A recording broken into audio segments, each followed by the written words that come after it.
Ayan, dinanihan ko po na ang lahat ay tumayo para sa ating pong gawain. Bago po tayo magsimula sa ating pong gawain, ito lang po ang mga paalala po at para mag-prepare po tayo sa ating pong worship service. Una po ay, please take care of your children at all the times. Secondly po, i-turn off po yung mga phone or i-set on the silent mode.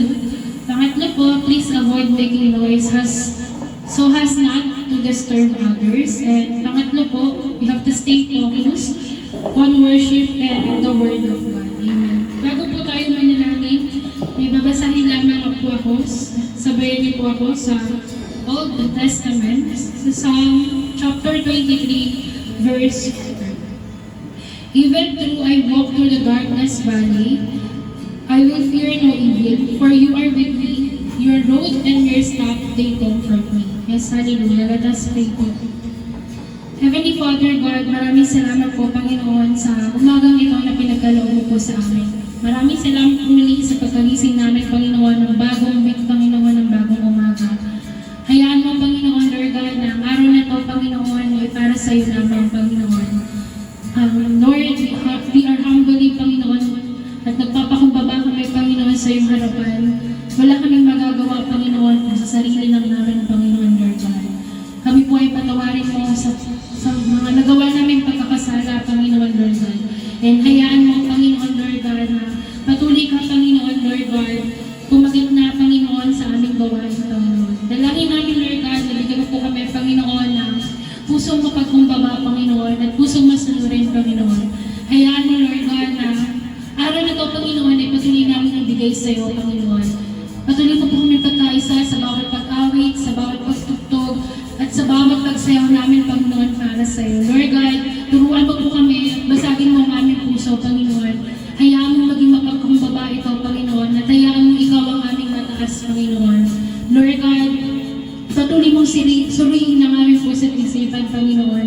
Hayaan mo, Lord God, na ikaw siyang mangusap, Panginoon, sa amin, Panginoon. Hindi lang sa pag-aawitan, Panginoon, higit sa iyong mga salita, Panginoon, Lord God. And Lord, patuloy mo po kaming gabayan, Panginoon, sa aming gawain, Panginoon, mula sa umpisa hanggang sa huli, Panginoon, Lord God. Dalangin din po namin ang mga wala pa dito, Panginoon, na patuloy niyo pong dali ng kanilang mga pangyapa upang makasama namin sila sa pagpupuri sa iyo. Dalangin namin, Panginoon, na sama-sama kaming magpuri, Panginoon, sama-sama namin itaas ang iyong pangalan, Panginoon. And Lord God, hayaan mo rin po na patuloy namin isurrender lahat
Lord, ang goodness mo, Panginoon, ay pag nararanasan namin sa aming buhay. Ano man, Panginoon, yung nararanasan namin, Lord, sa buhay namin, Panginoon, patuloy na kabutihan mo lamang ang aming nararamdaman, Panginoon, Lord. Lord, we are humbly into your throne, Panginoon, Lord.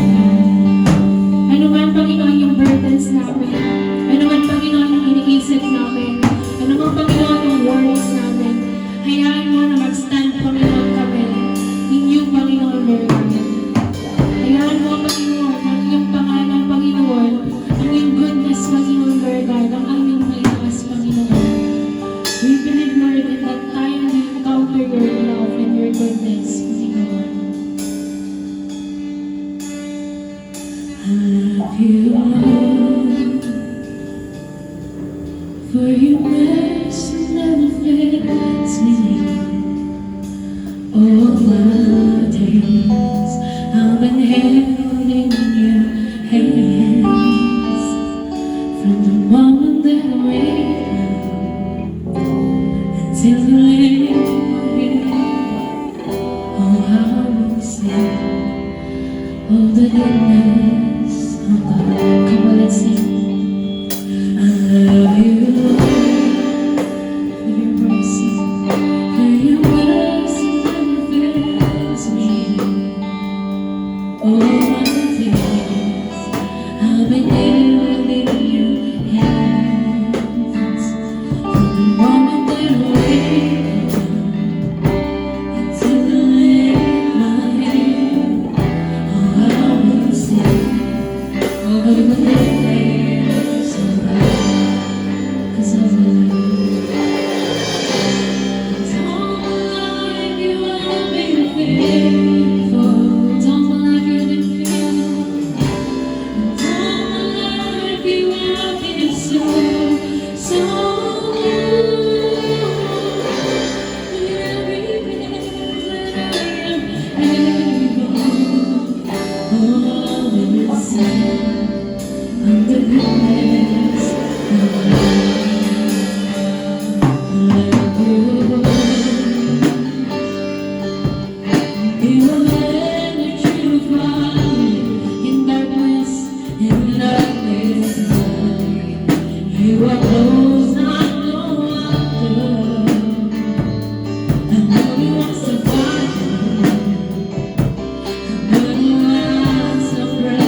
Come on, church, let's sing. In every breath that I am with, Lord, I am living in the goodness of God.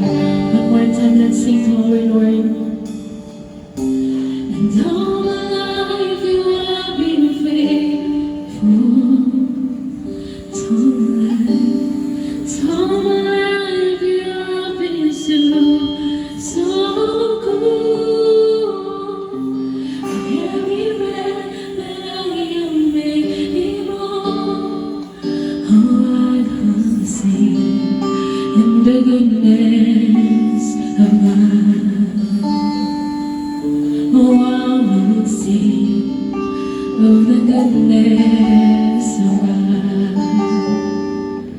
Oh, I'm gonna sing of the goodness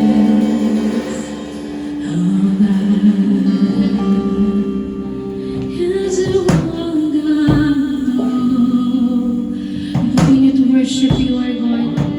I know you are here working in this place, Panginoon, Lord God. You are here in the middle of us, Panginoon. Lord, we believe in your love and your promises. Because, Panginoon, naniniwala kami, Lord God, that we have purpose in our life, Panginoon, kung bakit kami nabubuhay. Nabubuhay kami na para hindi lamang sa sarili namin, kundi nabubuhay kami para sa iyo, Panginoon. And Lord, we will stand in our faith in you, Panginoon, no matter what happened, Panginoon. Ano man ang nararanasan namin, bighati, Panginoon, sa buhay ko. Because we all know, Lord God, at the end, we live in you, Lord God. We live in your promises, Panginoon, Lord God. Lord, yan mo kami naman purihin. At hindi na naman dakilahin, Lord God.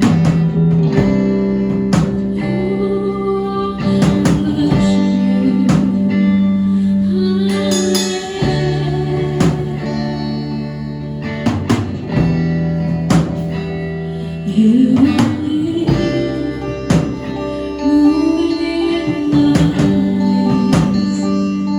I worship you.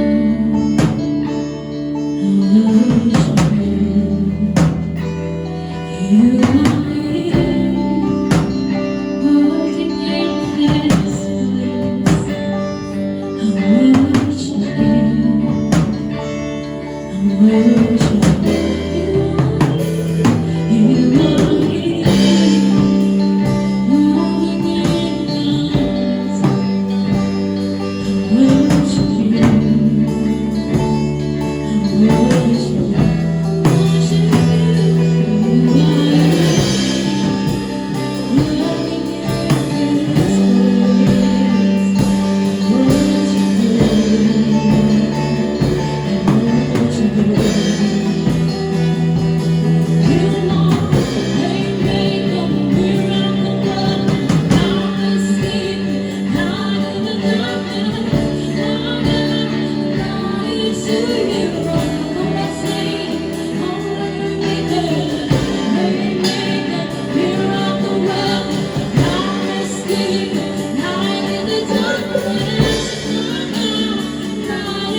Kaya Lord, patuloy ka namin papurihin. Patuloy ka namin dadakilin, Panginoon. Hayaan mo, Panginoon, na patuloy namin malalasan ang iyong presensya. Lord, say, "Not is who you are. Not is who you are. Jesus, not is who you are. Not is who you are. Not is who you are. Not is who you are. Not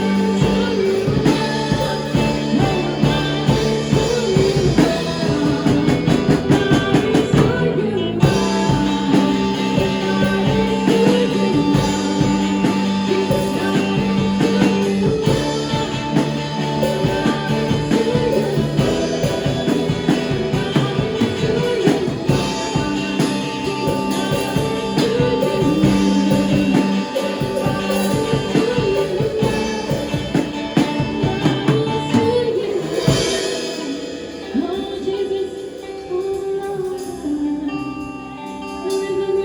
Pwede ba palakpakan natin ang Panginoon? Lord, maraming salamat po, Panginoon, sa oras na ito. Alam ko, Panginoon, na hindi nasasayang, Panginoon, ang bawat pagpupuri namin sa iyo, Panginoon. Lord, continuous, Panginoon, na maranasan namin ang iyong pagmamahal, ang iyong presensya sa pag-aaral ng iyong mga salita. Lord, hayaan mo na patuloy mong i-revive, Panginoon, aming soul, Panginoon, Lord God, na naman yung nararanasan namin, Lord God. Hindi ito magiging reason para hindi kami magpuri sa iyo, Panginoon. Because we believe, Panginoon, na ikaw ang aming waymaker, Panginoon, na ikaw ang aming comfort, Panginoon, ikaw ang aming healer, Panginoon, Lord God. Naginiwala kami sa iyong mga pangako, Panginoon, sa amin, Panginoon. Lord, patuloy ka namin purihin, patuloy ka namin dakilain sa buhay namin. Ikaw lang ang aming itataas at pupurihin sa pangalan ng Panginoon Jesus. In Jesus' name we pray. Everybody say, Amen.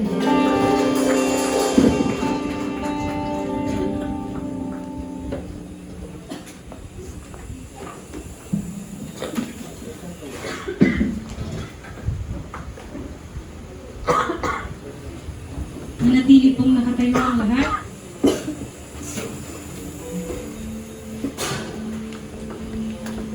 Sa biyaya ng ating Panginoon, ating pong basahin ang scripture reading hango sa Romans chapter 3 verse 22 to 23. Ginagawang matuwid ng Diyos ang lahat sa pamamagitan ng kanilang pananampalataya kay Kristo Jesus. Walang pagkakaiba ang mga tao sapagkat ang lahat ay nagkasala at walang sino mang nakaabot sa kaluwalhatian ng Diyos. Tayo pong lahat ay manalangin.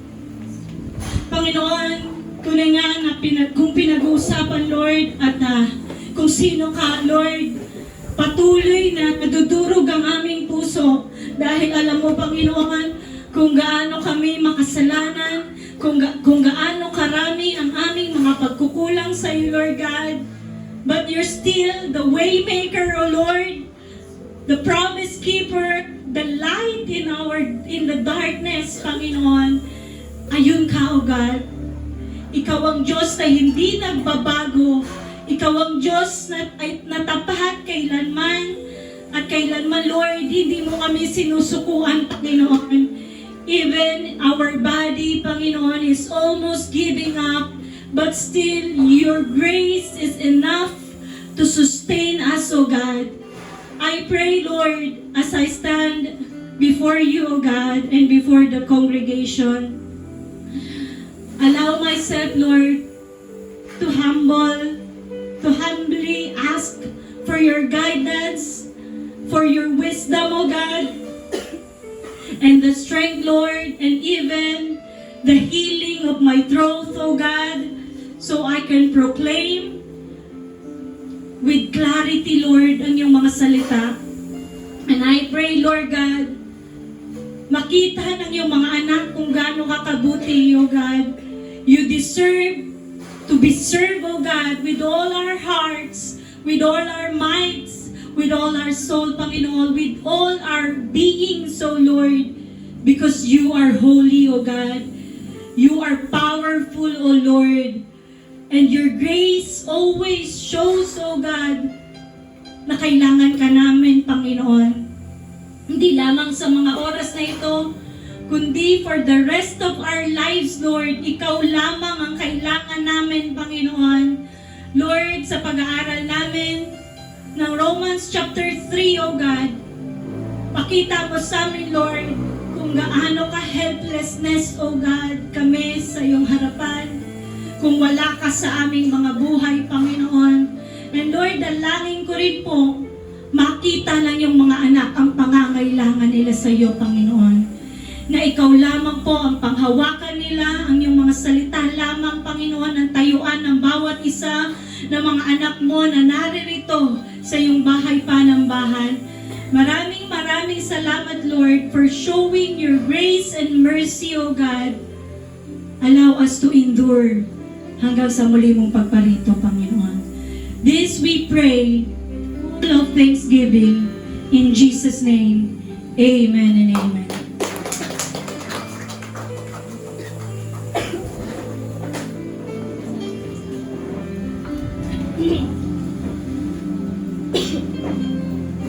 Ayan, tayo po yung muling mag-aral ng salita ng ating Panginoon.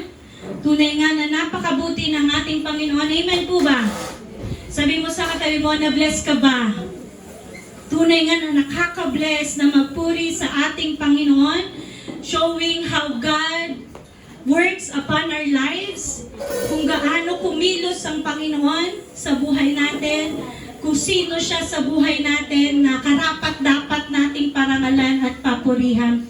So tayo pong lahat ay patuloy na mag-aaral ng Book of Romans, the power of gospel, and dito ipapakita ng ating Apostol Pablo ang katayuan ng mga tao.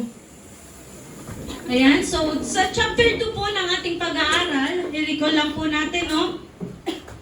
Pinahayag ni Pablo ang matuwid na hatol ng Diyos, kaya naman walang maidadahilan kung ang humahatol ay gumagawa din ng ganoong bagay. So, yun po yung nabanggit to. Kung ano po ba yung ganoong bagay? Ito po yung nabanggit sa Romans chapter 1, na lahat po ng kasalanan na naroroon.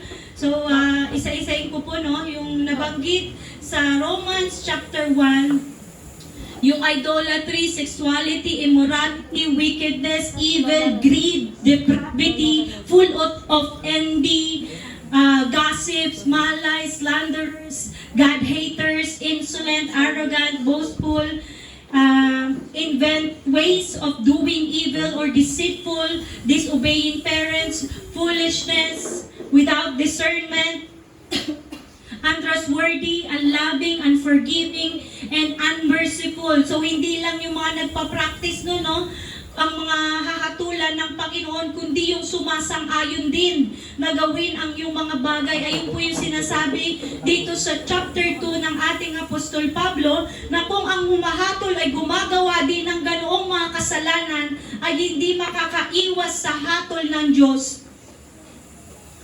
God's righteousness leads people into repentance. Yung kabutihan, yung katuwiran ng ating Panginoon ay yung po yung naglilid sa atin na tayo ay magsisi at tumalikod sa ating mga kasalanan. Sabi dito sa chapter 2, ngunit dahil matigas ang ulo at ayaw magsisi, lalong lamang pinabibigat ang parusang igagawad ng Diyos sa mga tao na ayaw sumunod sa ating Panginoong Hesukristo sa araw ng puot at makatarungan paghatol ng ating Diyos.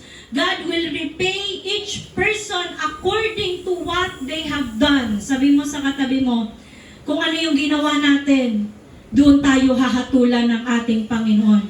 For God doesn't show favoritism, mapahudyo ka man, mapa-Griego ka man, mapahintil ka man, mayaman ka, mahirap ka, lahat ay hahatulan ng ating Panginoon. So, dito lamang po pinapakita ni Apostol Pablo na ang ating Panginoon ay walang favoritism. Amen po ba? Hindi siya nagtatangi. Ang mga hintil ay walang kautusan ni Moses, kaya kung sila ay magkakasala o nagkakasala, at parurusahan sila, hindi batay sa kautusan na natanggap nila. Ang mga Hudyo naman na mayroong kautusan, sila yung tumanggap ng kautusan ni Moses. kapag sila'y nagkasala, parurusahan at hahatulan sila batay o naayon sa kautusan. Sapagkat hindi ang nakikinig sa kautusan, kundi ang sumusunod dito ang siyang mapapawalang sala ng Diyos. Pinahayag po ni Apostol Pablo na ang pagiging Hudyo ay nasa ilalim ng kautusan. Ngunit, hindi ang tumutupad nito, ngunit kung hindi ito'y tinutupad, hahatulan ng ating Panginoon, no? So sabi dito, ngunit hindi tumutupad nito ay hahatulan ng mga tumutupad sa kautusan. Kahit hindi sila tuli, kahit hindi po tayo mga Hudyo, tayo yung mga hintil, no? Sabi nga, ang Hudyo ay sila po ay purong Israelita. Kahit hindi tayo Israelita, kung tayo'y sumusunod o tumutupad ng naayon sa kautusan, ating hahatulan ang mga hindi sumusunod o tumutupad sa kautusan. Sapagkat ang pagiging tunay na Hudyo ay hindi dahil sa panlabas na kaanyuan o pagiging tuli sa laman, kundi ang taong nagbago ang kanyang puso't isip at kalooban ayon sa Espiritu, hindi ayon sa kautusan na susulat. So sabi nga, yung kapurihan hindi galing sa tao, kundi galing sa Diyos. Amen po. So dito nakita po natin yung standard ng Panginoon sa lahat ng kanyang hatol para sa mga morally educated, ang kanyang hatol sa mga hindi nagsisisi, maging yung judgment niya sa mga hintil at ang mga Hudyo. And so chapter 3, mas pinaigting pa ng ating Apostol Pablo ang standard ng ating Panginoon at doon na ipapakita kung gaano kabuti ang Panginoon. Amen? Kaya kanina habang inaawit natin yung Waymaker, yung goodness of God, nakikita natin, Lord, bakit nakikita ako na failure ako? Nakikita ko, Panginoon, na hindi ako karapat-dapat sa pagkatawag na ito. Ngunit, sabi nga dito, no, by grace, sabi mo sa katabi mo, dahil sa grasya ng Panginoon. Dahil sa kabutihan ng ating Panginoon. Sabi din dito, so pag-aralan natin, 4 na puntos po, no?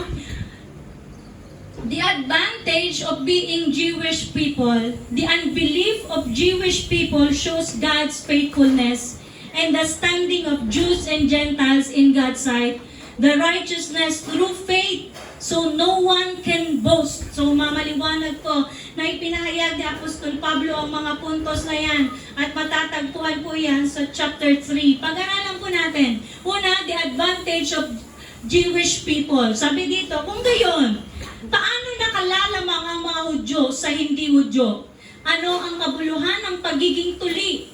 Napakarami. Una sa lahat, ang mga Hudyo ay pinagkatiwalaan ng mga pahayag ng Diyos. So yung advantage po, bilang Hudyo, malinaw o maliwanag na ipinahayag ni Apostol Pablo sa Roma chapter 2, no, that the possession of the law and the circumcision will not save the Jewish person.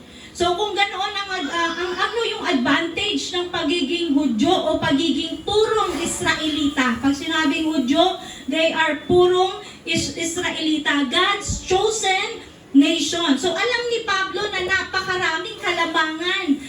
Sabi niya dito, napakarami ng kalamangan ng mga Hudyo sa mga hintil. Unang-una, sila po ay pinagkatiwalaan sa tinatawag ng mga Bible scholar na oracles of God. So pag sinabing oracles of God, it is the very word of God na ipinahayag sa mga propeta. Amen po ba? Na ito'y mismo ang nagpahayag dito audibly, naririnig mismo nila ang tinig ng ating Panginoon. Kasi sa kasalukuyan natin, hindi na natin maririnig audibly ang tinig ng ating Panginoon. So ito po yung makikita na natin sa kanyang mga salita. Kaya sabi mo sa katabi mo, kaya kung tamad kang magbasa, hindi mo mapapakinggan ang tinig ng Diyos. So sabi po dito, yung ang Panginoon ay nag-speak through the written revelation before the time of Jesus, which is matatagpuan natin in the Old Testament na ito'y tinatawag na scripture ng mga Hudyo.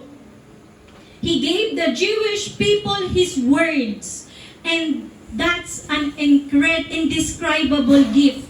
So, kung ikaw ay, imagine natin, kung tayo ay nasa katayuan ng mga Hudyo, napakapalad natin. Amen po ba? Sabi mo sa katabi mo, napakapalad mo siguro. Kasi mismo maririnig mo ang tinig ng Diyos.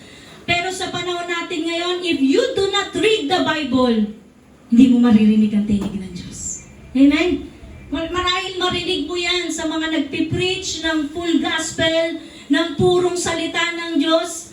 Pero mismo sa atin, yung ating personal relationship sa Panginoon, we can only see in God's words na matatagpuan sa Bible. And as a chosen nation, Jesus, dito po nagmula ang lineage ng ating Panginoong Jesucristo. Sa lahi ng Huda at lahi ni David. So dito, napakarami. Sabi nga ni Apostol Pablo, napakaraming kalamangan ng mga Hudyo.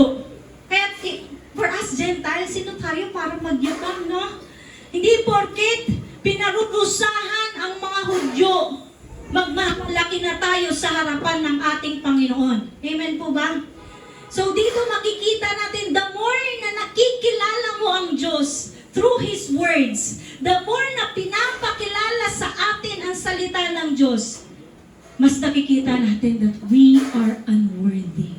Sabi mo sa katabi, hindi tayo karapat-dapat. Amen? So, kaya kanina, gano'n na lang, kung paano natin sinashout kanina kung sino si God, naliliit tayo. Bakit? Mas nakikita natin how sinful we are. Sabi mo sa katabi mo, makasalanan ako. Amen? How sinful we are. And who are we na tao? Sino tayo na tao na makasalanan? We do not serve the Lord.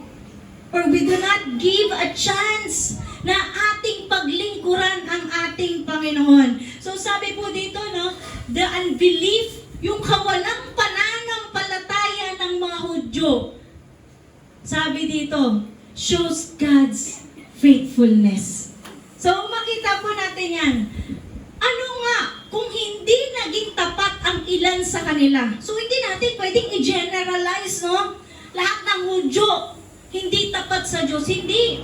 Maging si Apostol Pablo na siya ay Hudyo, sabi niya, hindi lahat. Di ba? Yung hindi naging tapat sa kanila ay ilan lang. Ang ibig kayang sabihin niyon ay hindi rin tapat ang Diyos. Hindi porket they are God's chosen nation. Nag-fail na ang Lord. Kasi doon sa pinili niya, hindi siya pinarangalan. Hindi siya pinakilala bilang Diyos ng lahat ng mga Hudyo. It doesn't mean failure na si God. Amen? Doon lamang natin makikita na doon sa kawalang pananampalataya ng mga Hudyo, mas nahahayag ang katapatan ng Diyos. Amen? Diba? Isipin natin, If, na lang natin sa literal, yung partner mo hindi tapat sa'yo. Pero the more mo siyang pinapakitaan ng mabuti, ng kagandahang loob na natanggap mo kay Kristo, the more siyang binubuhusan ng malamig na tubig sa ulo. Or sabi pa nga ng iba, yung burning charcoal on his head. Amen? Kasi for us, hindi sa atin ang judgment, kundi sa Diyos. Sabi po dito, hindi ang Diyos ay tapat at totoo. Kahit na sinungaling pa ang lahat ng tao ayon sa nasusulat, kapag ikaw ay nagsalita, napapatunayan kang matuwid. At kung ikaw ay hahatulan, ikaw ay mananaig. Ngunit kung ang kasamaan natin ay nagpapakilala ng katarungan ng Diyos, masasabi ba natin hindi siya makatarungan dahil tayo'y pinarurusahan niya? Ganyan ang pangangatwiran ng tao. Dito'y pinakita ni Apostol Pablo ang maling pangangatwiran ng tao. ba pinakita dahil sa kasalanan natin? Nakikita yung katarungan ng Diyos, yung nagpapakilala ng katarungan ng Diyos, hindi na siya makatarungan dahil pinarusahan tayo. Diba? Imagine mo, kung ano yung sentimiento ng tao. Lord, sabi mo, kapag ako'y nagkasala, mas nahahayag. Yung katarungan mo, sabi ni Pablo. Pero hindi. Hindi yun yung dahilan para hindi tayo parusahan ng Diyos. Kasi kung ano yung ginawa natin sa mundong ito, hahatulan tayo ayon sa ating ginawa. Amen? Mabuti o masama. Sabi mo sa katabi mo, mabuti o masama. Hahatulan tayo ng ating Panginoon. So dito, hindi, sabi ni Apostol Pablo, tanong niya, sagot niya. Kung hindi makatarungan ng Diyos, paano niya hahatulan ang sanlibutan? Kung sa pamamagitan ng aking kasinungalingan ay lalong lumilitaw ang kaluwalhatian ng Diyos, sapagkat lalong nakikilala na siya'y tapat, bakit pa niya ako parurusahan bilang makasalanan? Itong kawalang pananampalataya ng mga Hudyo, pinapakita lamang nila na tama ang Diyos. Amen? Hindi, never naging mali ang Panginoon sa hatol niya. Hindi naman porket ni-reject ng mga Hudyo ang mabuting balita ay wala nang kabuluhan ang ginawa ng ating Panginoon. Yung katapatan niya, sabi dito, kahit na sinungaling pa ang lahat ng tao, alam niyo ba, God is completely faithful. Sabi mo sa katabi mo, tapat ang Diyos sa iyo. Kahit gano'n natin siya itakwil sa buhay natin, mas nahayag ang katapatan ng Diyos. And always tells truth, even if every human being proves false and untrustworthy. Human failure or doubt cannot cancel God's promises and faithfulness. Yung pag-aalinlangan mo sa Diyos, yung disappointments natin, yung failure natin, katulad ng awit kanina, God is the promise keeper. Sabi mo sa katabi mo, promise keeper. Kung ano yung sinabi niya, magaganap. Amen? Dito'y makikita natin kung paano si Pablo sinagot ang kanyang ayon sa kanyang sulat na that sinfulness of human somehow God looked unfaithful. Sinagot niya yan, yung statement ng tao na yan. Ni-reject ni Pablo ang ganyang kaisipan. Pinahayag niya that human unfaithfulness only highlights how right and true God is.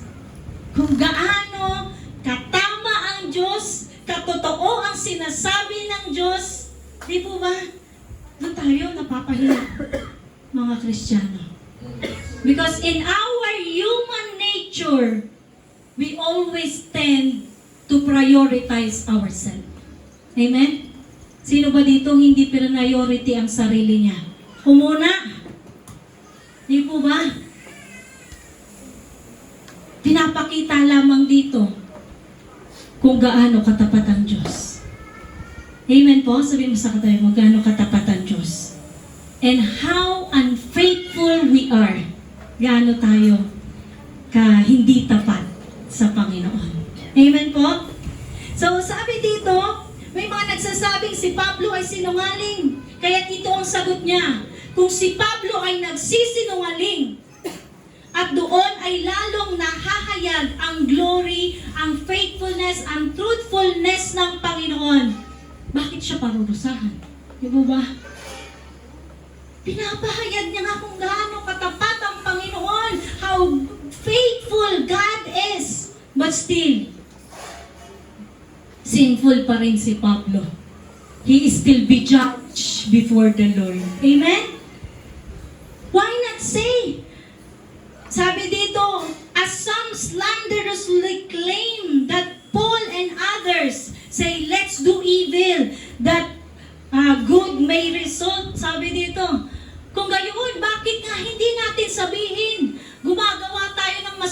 mabuti naman ang magiging bunga nito.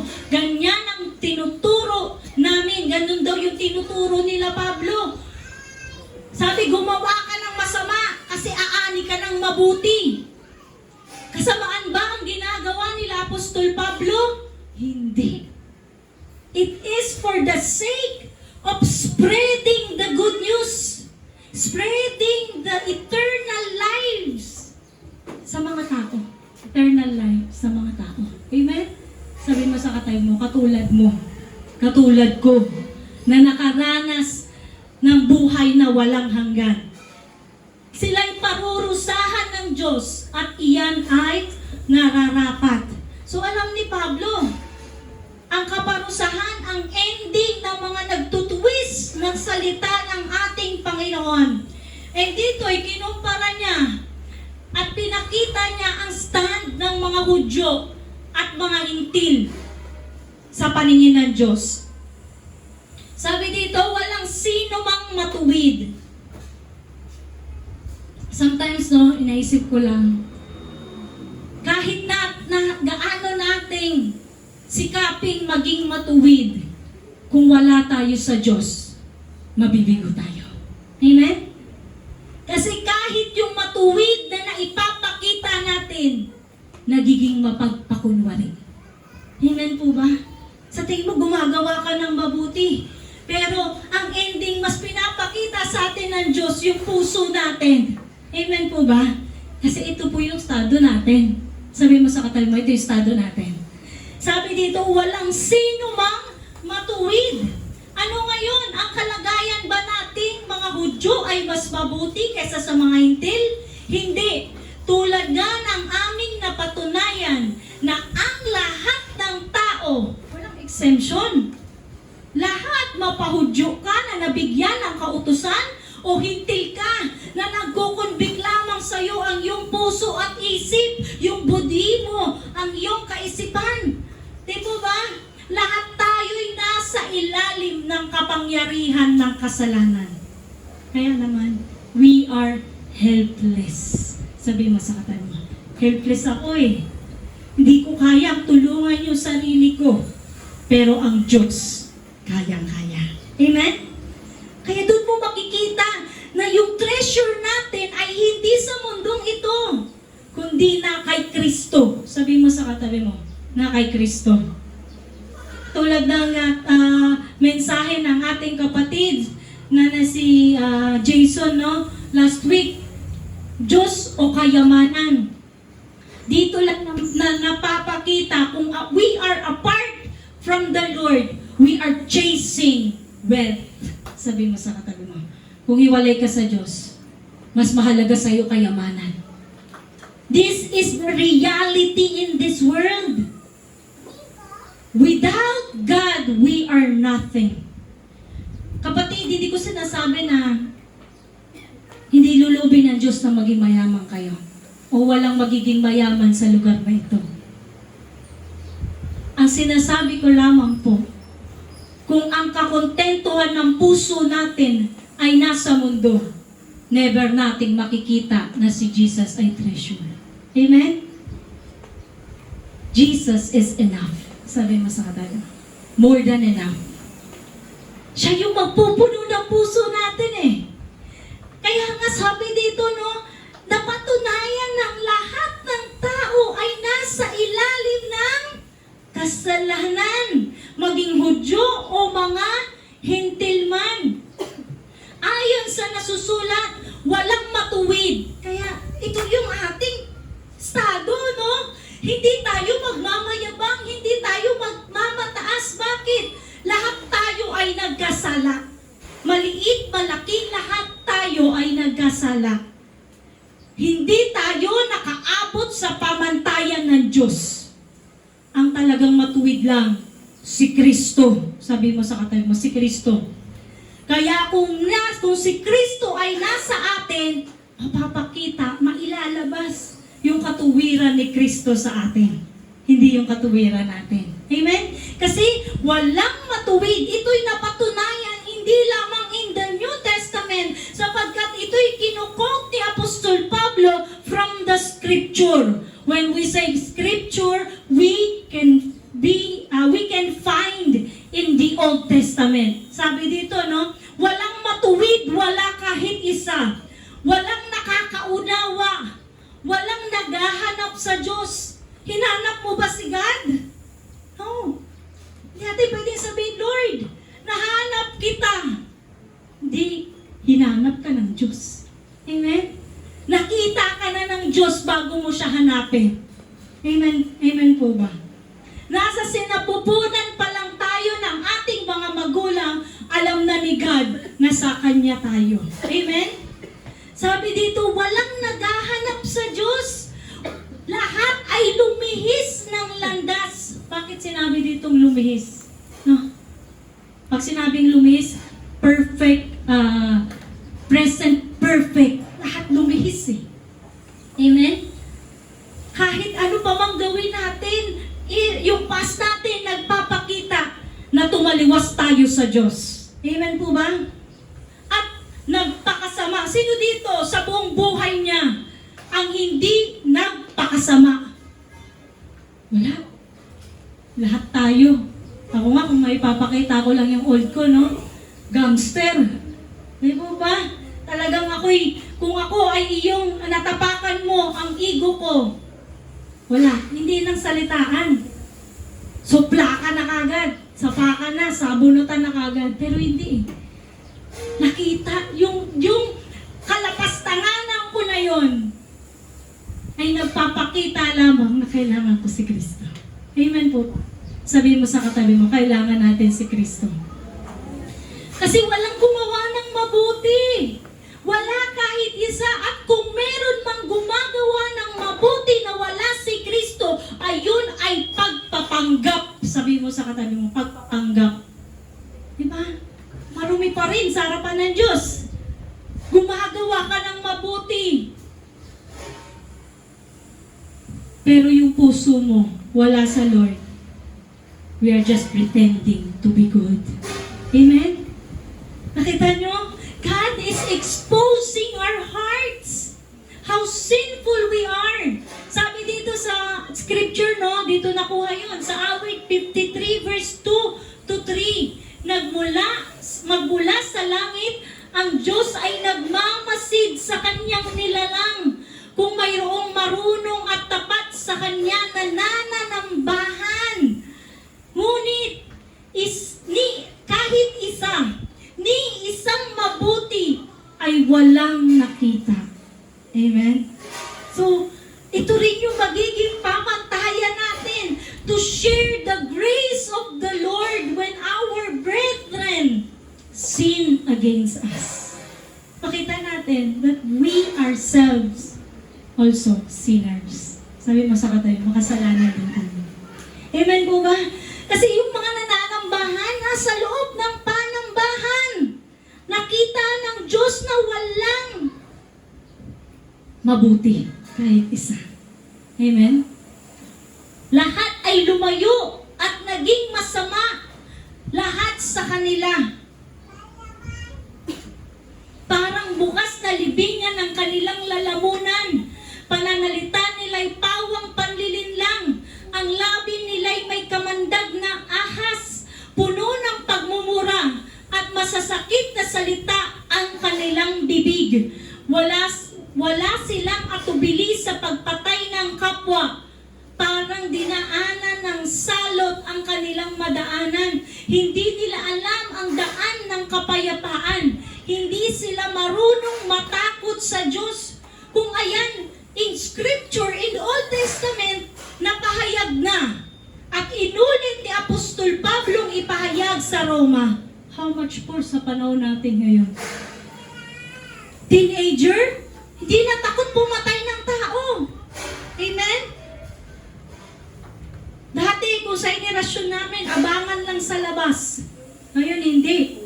Papasukin ka na sa loob ng paaralan para patayin ka.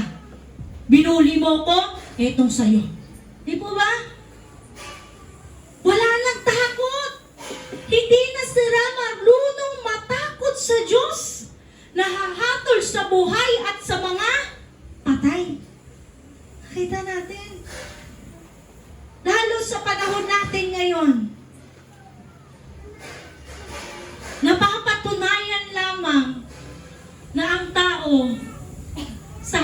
ng Diyos ay makasalanan. Amen po ba?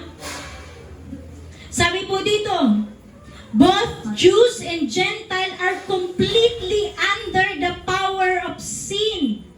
Scripture confirms no one is righteous, not even one.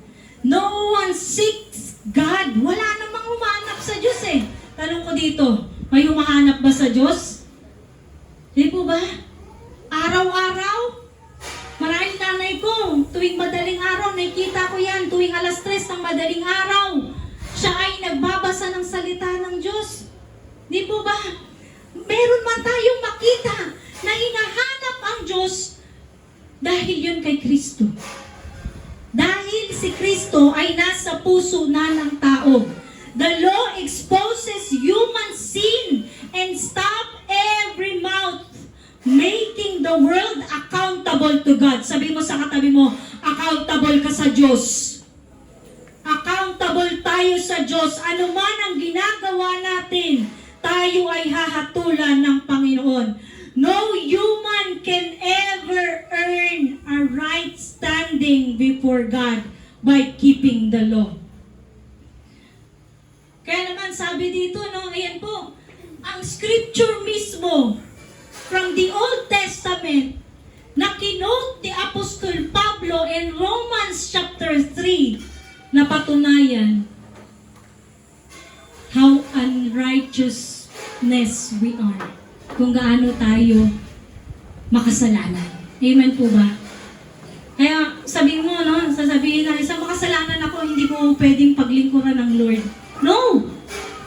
Alam nyo ba, nung nag-usap kami ni Pastora Roxanne, yung mga pinatawag ng Diyos, ilan lang naman ang marunong katulad ni Apostol Pablo. Lahat bagsak. Sabi mo sa katabi mo, Pedro. Amen? Aral ba si Pedro? Hindi. Matuwid ba si Pedro? Hindi. Makasalanan din siya. 3 beses niya nga na pinag-deny si Jesus Christ. And dito, makikita natin ang kalikasan ng ating pagiging tao. Alam natin na anumang sinasabi ng kautusan ay sinasabi sa mga nasasakop nito upang walang maidahilan ang sinuman. At dahil dito'y mananagot ang lahat sa Diyos. So, iyan yung sinasabi ko. Lahat ng tao ay mananagot sa Diyos. Walang taong mapapawalang sala sa paningin ng Diyos sa pamamagitan ng pagsunod sa kautusan. Sapagkat ang ginagawa ng kautusan ay ipaalam sa mga tao na siya'y nagkasala. Ayun po yung purpose ng law. Makita na makasalanan tayo. Amen? 10 utos ng Diyos. May nakasunod ba yan? Lahat? Perfect? Wala. Kahit isa wala. Eh bakit binigay ng Panginoon yan kay Moses sa mga Israelita? Binigay niya para makita na hindi natin kayang sumunod. Amen? Sabi mo sa katabi mo, hindi natin kayang sumunod. Ang kautusan ay pinapaalam na ang lahat ng tao ay nagkasala. At sa huling puntos, no, the righteousness through faith, so no one can boast.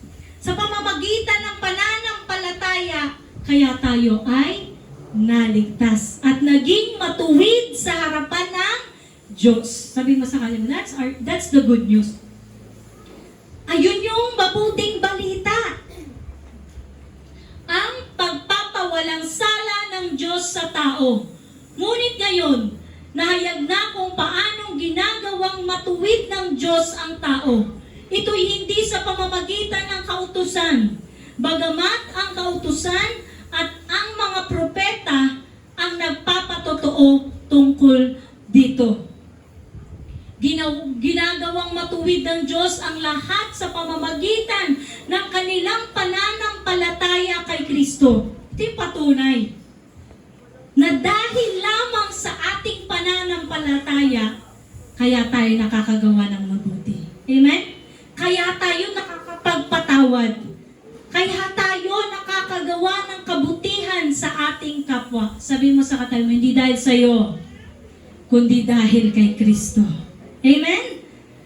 Walang pagkakaiba ang mga tao sapagkat ang lahat ay nagkasala at walang sino mang nakaabot sa kaluwalhatian ng Diyos. Kaya yung title natin, no?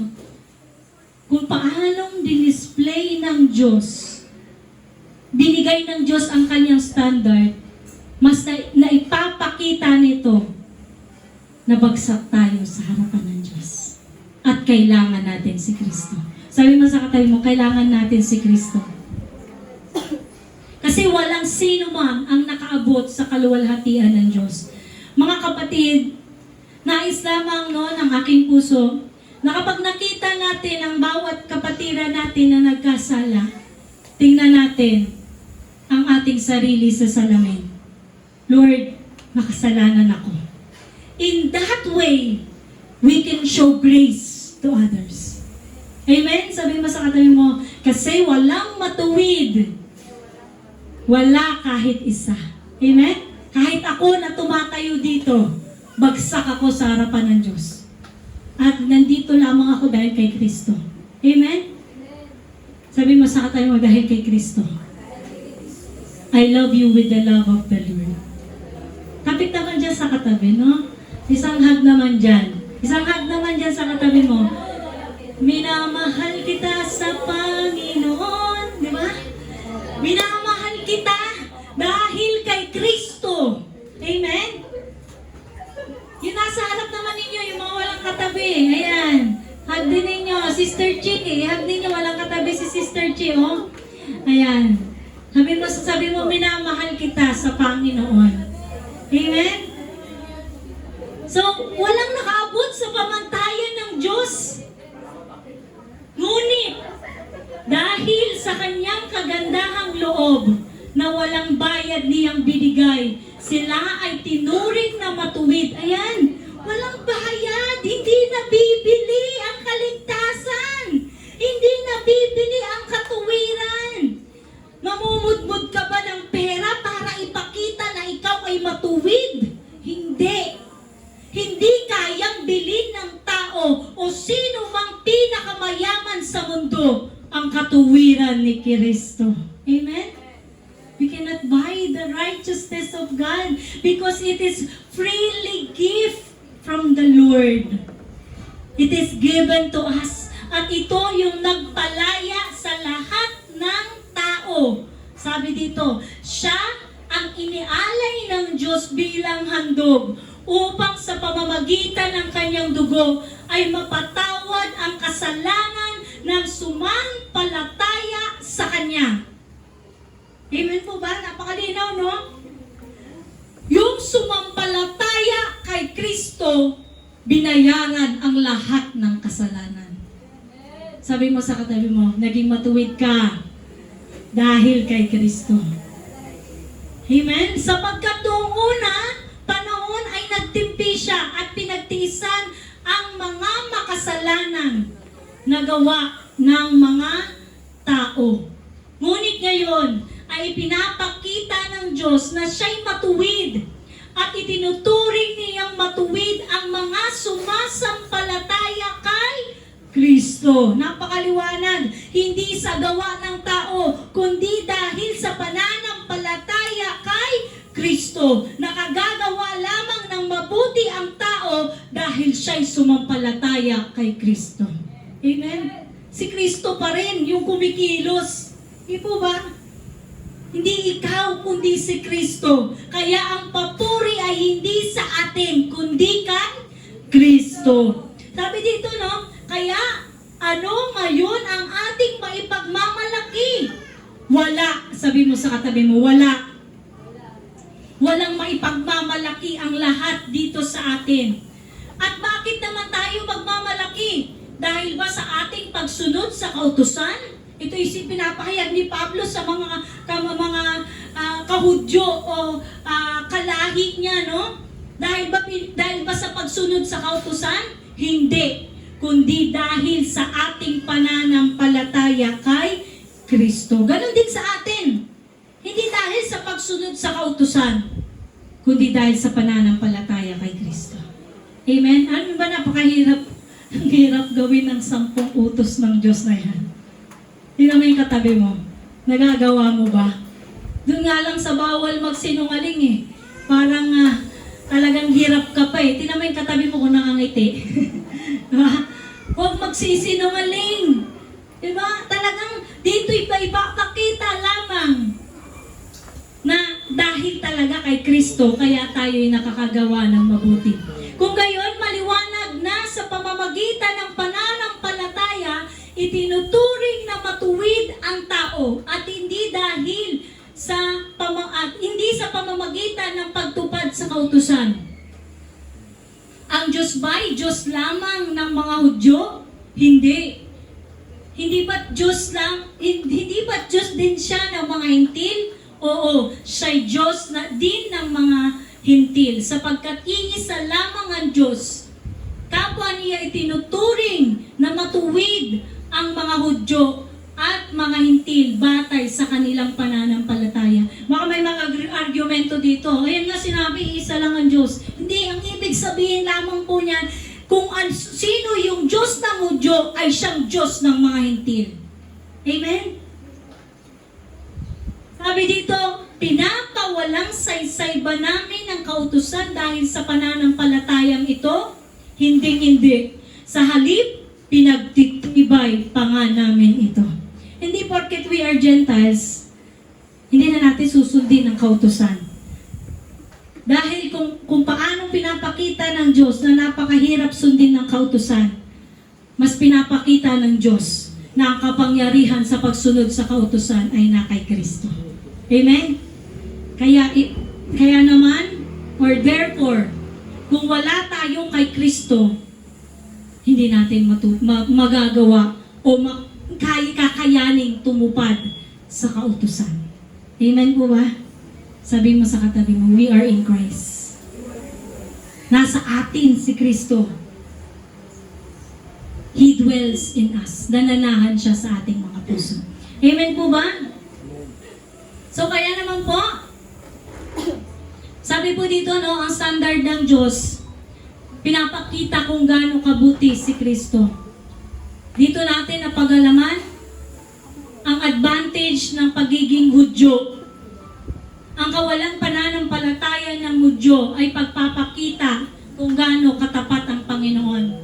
Kung ano yung estado or stand o katayuan ng mga Hudyo at hintil sa mata ng Diyos. We are all sinners. We are unrighteous. But the righteousness through faith comes from the Lord Jesus Christ. Kaya wala sa atin ang may karapatan o kapangyarihan na magmalaki. Amen po ba? Inanyayahan ko po ang ating kapatid na si Sister Reynalyn.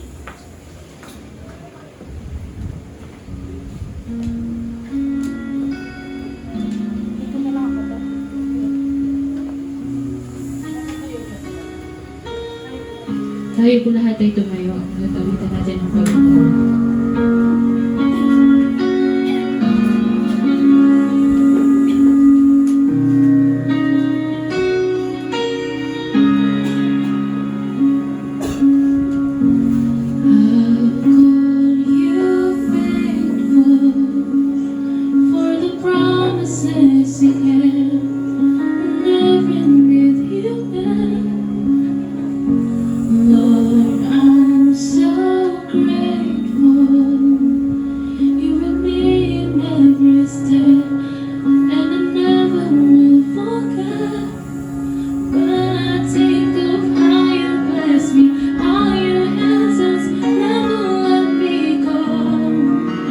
Never let me go.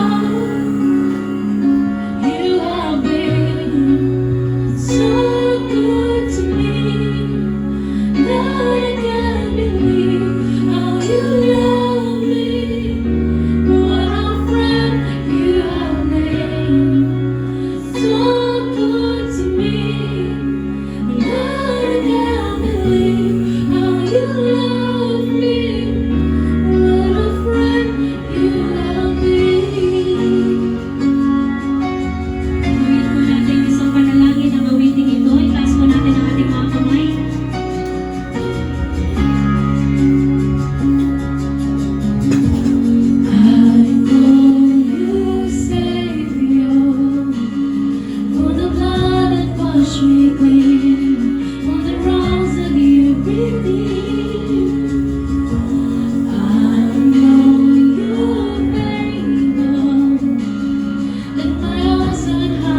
every morning, for every year,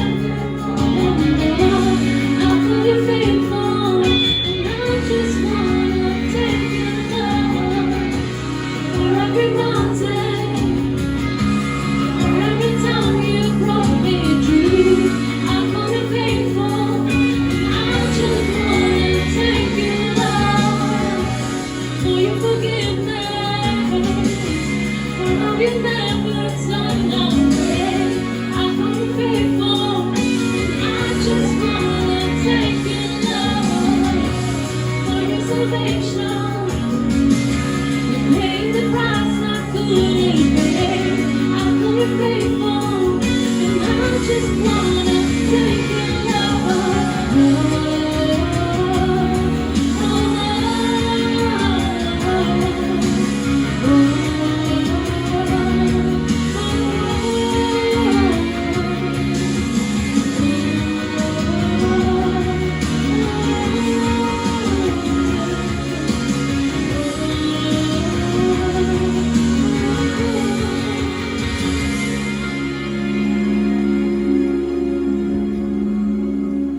You have been so good to me.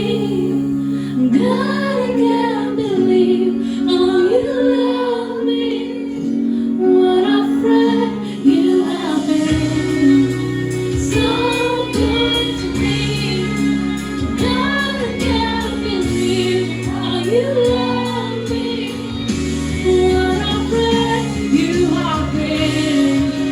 So good to me, but I can't believe how you love me. What a friend you have been. So good to me, but I can't believe how you love me. What a friend you have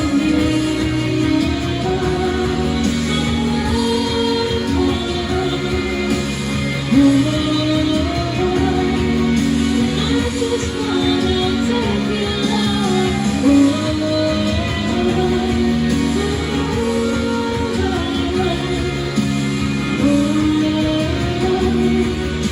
I just wanna take your love.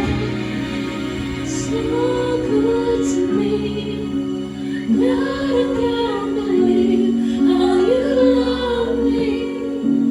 What a friend you have been. So good to me, God, I can't believe how you love me. What a friend you have been. Oh Jesus, you're so good to me. Yes, Lord. Salamat, Panginoon, sa pagpapakita, Lord God, kung gaano mo kami kamahal, Panginoon, despite ng mga pagkukulang, pagkakasala ng bawat isa. Tunay ngang tapat ka magpakailanman, Panginoon. Purihin ka, Panginoon, sa dakong ito. Luwalhatiin ka sa buhay ng mga anak mo na naririto, ngayon at magpakailanman. In Jesus' name we pray. Amen and amen.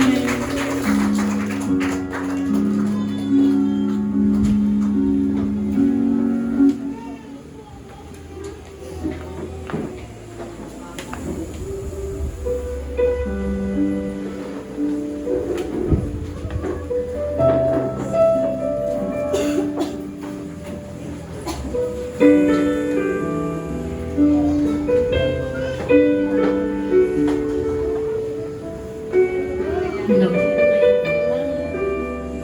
Nadakong na po tayo sa ating tithes and offering na matatagpuan po sa Mateo chapter 5 verse 22 to 23. Kaya't kung mag-aalay ka ng handog sa dambana para sa Diyos at naalala mo may sama ng loob sa iyo ang iyong kapatid, iwan mo muna ang iyong handog sa harap ng dambana at makipagkasundo ka sa kanya. Pagkatapos, magbalik ka at maghandog sa Diyos. Bago natin natin ialay ang ating handog sa Diyos, suriin muna natin ang ating puso. Kung may kailangan tayong patawarin o kailangan ayusin na relasyon, gawin natin ito ng may pagmamahal. Sapagkat nais ng Diyos, hindi lamang ang ating handog, kundi isang pusong malinis at may pag-ibig. Kailan po ba natin masasabi na, na-transform ni Lord yung heart natin? Sa ano po ba yun? Sa dami po ng Hillsong or God's song na alam natin? Sa sobrang dami ng Word of God na nasi-share natin sa social media? Or sa mga salita po na sinasabi po natin? Doon po ba natin nakikita yung transform na yung heart natin? Di pa po minsan, we show characters to the certain person. Pumipili po tayo ng taong pakikitaan natin talaga, kung sino talaga tayo. Pwede pong sabihin ng isang tao na, nabago na ni Lord yung puso niya kasi hindi na po siya nagmumura. Or ito na po yung ginagawa niya, nagbago na po. Pero si Lord lang po makakapagsabi that we already transformed our heart. Minsan po kasi tayo, we tend to show characters sa tao na gusto lang natin pagkatiwalaan. But then, when the person is gone, pinapakita po natin sa iba. So that's not change of heart. That's not heart being transformed. So sana matuto po tayo na hindi lang po tayo pipili ng taong papakitaan natin ng maganda, or hindi lang po natin ipapakita sa isang tao or pinipili natin po yung tao na kasabihan din natin ng mga words. So hindi po kasi si Lord na po makakapagsabi na yung heart po natin na-transform. Marami po kasi pwede magsabi na na-transform na po natin yung heart natin dahil hindi na natin sila naririnig nagmumura or nakita natin ng bago, pero hindi po natin alam kung pag nakatalikod ka na, yung po ba talaga sila. Then, sabi nga po, di ba, last week, sa naabutan po namin Word of God na si Lord lang po nakakaalam na na-transform po yung heart. Then, yung nakuha ko po itong verse na to, naalala ko po yung kwento po ni Zacchaeus. Kilala ni Zacchaeus po ba yun? Yung siya po yung, nanininga siya ng buwis sa pamahalang Romano. So, kapag po kasi naniningil ka ng buwis, ang ibig sabihin po nun, parang makasalanan ka, yun po yung sa mata ng tao. Ngayon po, nagtipon-tipon po nagtipon-tipon po yung mga tao. Tapos gusto niya pong makita si Jesus Christ. Kaya umakyat po siya sa puno. So, para makita niya si Jesus, kasi pandak daw siya, kaya hindi niya makita si Jesus Christ. Tapos tumingala si Jesus Christ, nakita niya si Zacchaeus na dun sa taas ng puno. Tapos inayan niya na dun sa bahay na ganyan. Tapos sabi ng mga tao, bakit andun siya? Ba't kasama daw ni Jesus Christ si Zacchaeus? Makasalanan daw siya. So, ang pinakamaganda pong examples ng verse na yan si Zacchaeus kasi sinabi niya po kay Lord na tatalikuran niya yung mga kasalanan niya. Tapos yung mga buwis po na nakolekta niya, 4 times niyang ibabalik yun sa taong bayan. And that exactly is a change of heart. Pero si Jesus Christ na po nakapagsabi sa kanya, iniwan niya po yung kasalanan niya bago siya po naglingkod kay Lord. At sana tayo ganun din po tayo. We change our heart not only for one person or dun lang sa taong kasama natin. We show true characters, depend kung sino po yung kausap natin, kasama natin, or sino lang po yung gusto natin pakitaan. But we show our true hearts to everybody. Alam ko naman kung mahirap yun na magpakatotoo, na ang sabi po kasi nila pag nagpapakatotoo ka, yung parang yung mga words mo, ganito, ganyan. But no, it wasn't magiging pakatotoo. So sana po, we don't choose people kung sino lang po ipapakitaan natin. Kasi sabi nga po what is talent without character? But what is character kung pinipili lang po natin yung taong papakitaan natin? Ayun lamang po, manalangin po tayo. Panginoon Diyos, na makapangyarihan sa lahat, maraming salamat po Lord sa panibagong umaga, Panginoon, na ibinigay niyo po, Panginoon, sa bawat isa. Maraming salamat po, Panginoon, sa Word of God, Panginoon, na palagi niyo pong ini-implant sa amin, palagi niyo i-implant sa puso at isip namin, Panginoon. Maraming salamat po, Panginoon, dahil patuloy niyo pong pinapakita sa amin, Panginoon. And how to transform our heart, how it truly transforms our heart, Panginoon. Hindi lamang po pinipili ang mga taong papakitaan nito, hindi lamang po we change characters and heart depends kung sino lang po ang kasama namin at kung nasaan po kami, Panginoon. Kung nasa panambahan, kasama ang mga kaibigan, kung kami lang, Panginoon. Maraming salamat po, Panginoon, dahil patuloy niyo po itong binabago. Pinapanalangin ko po, Lord, ang bawat isa, Panginoon, that you truly transforms their hearts and our hearts, Panginoon, ng bawat isang kapatid, Panginoon, na sa panambahan. Hindi lamang po, dahil kung sino lang po, o nandito po sila sa panambahan. Maraming salamat po, Panginoon, sa magandang salita ng Diyos, Panginoon, about changing hearts and transforming hearts.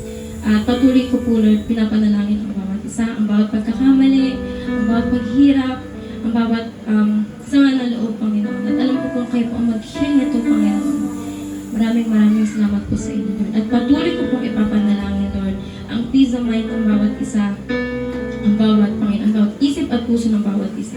And I know, Panginoon, you truly transforms heart, Panginoon, at kayo lamang po ang nakakaalam nito, at hindi po tao makakapagsabi nito, Panginoon. Pinapanalangin ko rin po, Panginoon, yung tithes and offering, Panginoon, yung mga pagbibigay at hindi po mga pagbibigay, Panginoon, kayo na po, Panginoon, na magbalik sa kanilang liglig, siksik at umaapaw, Panginoon. At bigyan niyo po sila, Panginoon, ng good health at pag-ingat sa buhay, Panginoon, lalo Panginoon, yung mga naghahanap buhay, Panginoon. Pinapanalangin ko rin po, Panginoon, ang aming pag-uwi sa aming mga bahay, Panginoon, na sana po tulungan niyo po kami at palagi niyo pang protektahan at gabayan, Panginoon, sa aming lalakaran, sasakyan at dadaanan, Panginoon. At pinapanalangin ko rin po, Panginoon, yung mga kapatid po namin na hindi na po namin nakakasama dito sa inyong panambahan. Alam po namin, Lord, one day, makakasama po namin sila, Panginoon, upang manalangin at manamba sa inyong pananampalataya, Panginoon. Maraming salamat, Panginoon. At kung meron man po ako, Panginoon, na hindi nadalangin, alam niyo po, Panginoon, at kayo po ang sumasaliksik sa hearts, Panginoon, ng bawat isa. At nawabag ang lahat po ng kapatiran, Panginoon, ang magkaroon ng truly transformed heart and true characters, Panginoon. Ito po ang aming samot dalangin sa pangalan ni Jesus. Amen.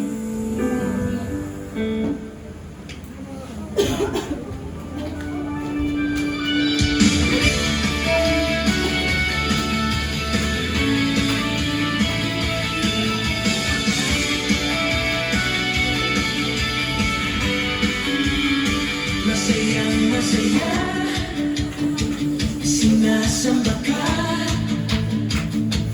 Diyos ng walhati, pag-ibig, puso namin ay bumubuka, tulad ng bulaklak sa init, alisin mo ang dilim ng sala, takot namin ay pawiin, tagapagbigay ng ligaya, liwanagan naming landasin.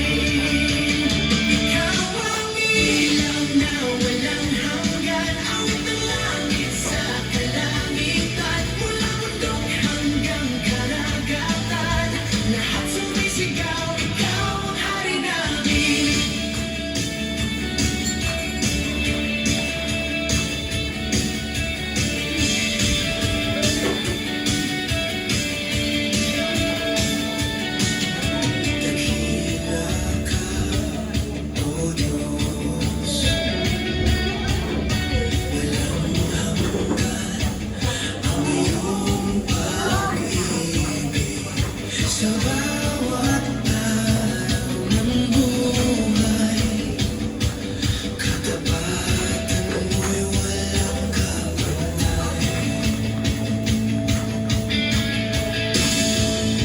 Dakila ka, oh dakila ka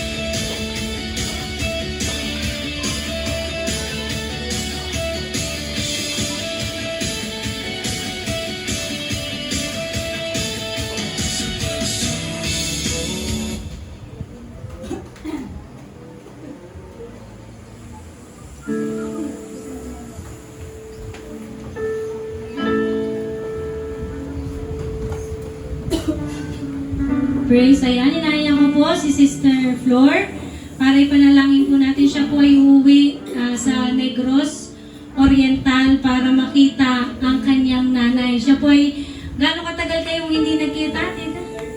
39 years. So si nanay ay 90? 90, kala ko 97. So 90 na po si nanay.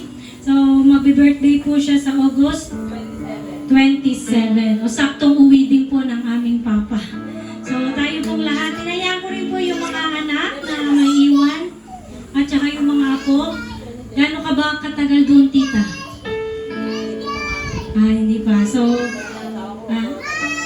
matagal.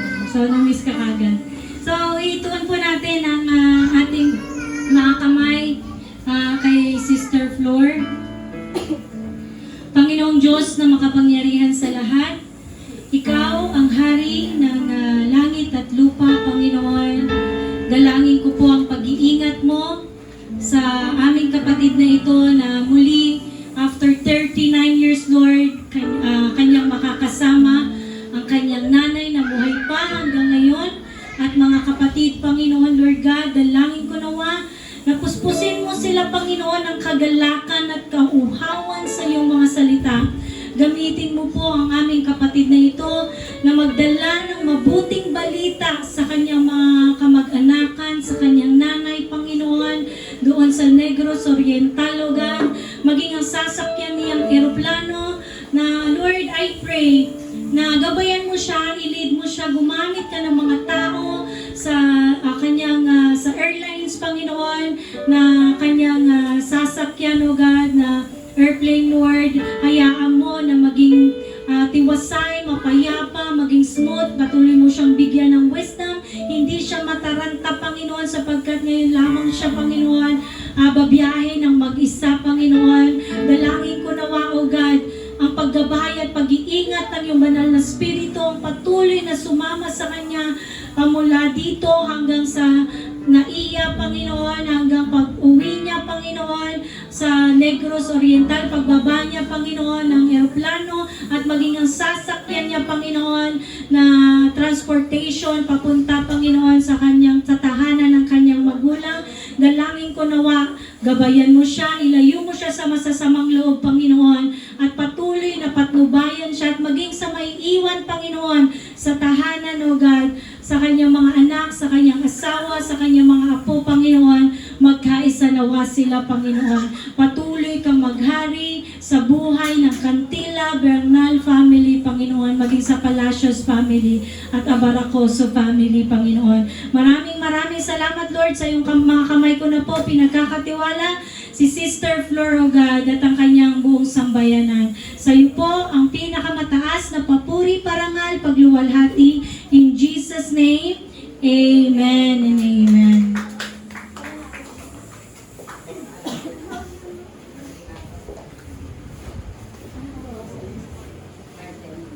Announcement.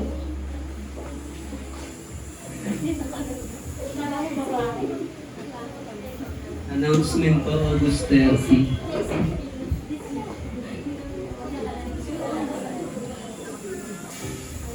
August 30, Sunday worship week, Sister Abby, Tithe and Offering, Sister Jerry.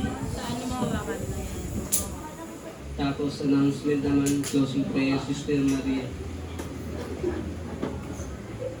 Please continue to invite your kids in church every Sunday, youth Bible study every Saturday from 8 a.m. to 9:30 a.m. Dance ministry practice right after youth Bible study. Music team practice every Saturday. They also hold a Bible study and fellowship once a month.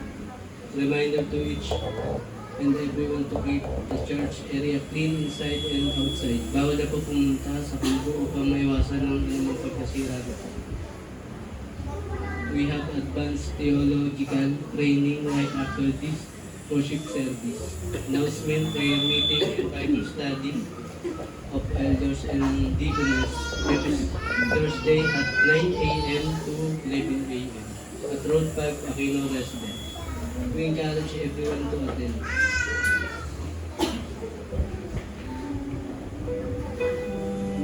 Tayo po ay tumayo.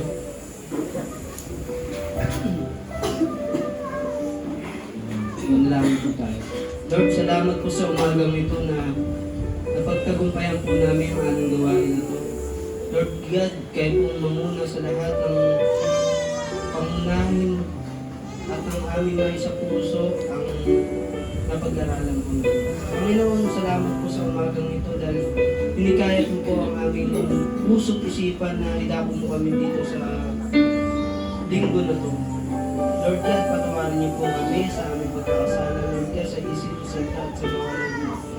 Bawat puso, Lord God, hawakan niyo po, huwag niyo pong bayaran na ilayo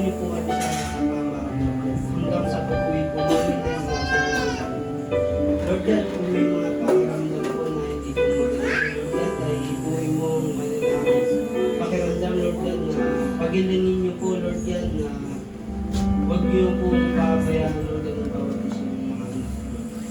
Lord, yan, salamat po, Lord, yan. Ito po ang sa aming kailangan sa pangalan ng Jesus. Kaya po natin ating mga po para sa Biblia. Lord, maraming pong salamat sa umaga pong ito sa matagumpay pong gawain. Lord, nagpapasalamat po kami at nananampalataya po sa inyo. Lord, dalangin ko po sa lahat po ng mga kapatiran na Lord, baguhin niyo po kami. Gawin niyo po kami maging masunurin po kami sa inyo. Alam po namin na Lord na hindi po kami karapat-dapat pero nandiyan po kayo upang kami supportan at gawain po sa pang-araw-araw po natin mga pangangailangan. Lord, ganoon din po, nagpapasalamat din po kami sa lahat-lahat ng mga biyayang ipinagkakaloob niyo po sa bawat isa. At Lord, nawa, bigyan niyo po kami ng mabuting puso upang sundin at magpuli po sa inyo at lagi po magpasalamat sa araw-araw. Ganoon din po, Lord, dinadalangin din po namin sa lahat po ng wala po tayo ngayon araw. Alam po namin na susunod na linggo sila po ay makakasama po namin at sabay-sabay po kami magpuli at magpasalamat po sa inyo.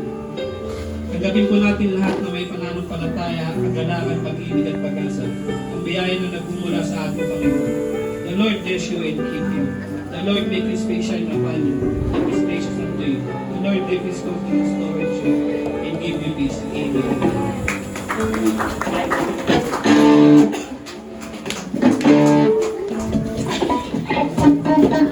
Amen. Palakpakan po natin ang ating Diyos sa buhay. Pinagpala ang lahat ng anak ng Diyos. Kaya muli, bigyan natin ng mas malakas na palakpak at sigaw ang ating Diyos sa buhay. Hallelujah! Amen. Patuloy natin awitan ang Diyos sa buhay. Sabi sa kanta, Joy. Kaya sabi mo sa katabi mo, bumiti ka naman. Ayan. Awitan natin ang ating Diyos sa buhay. Amen.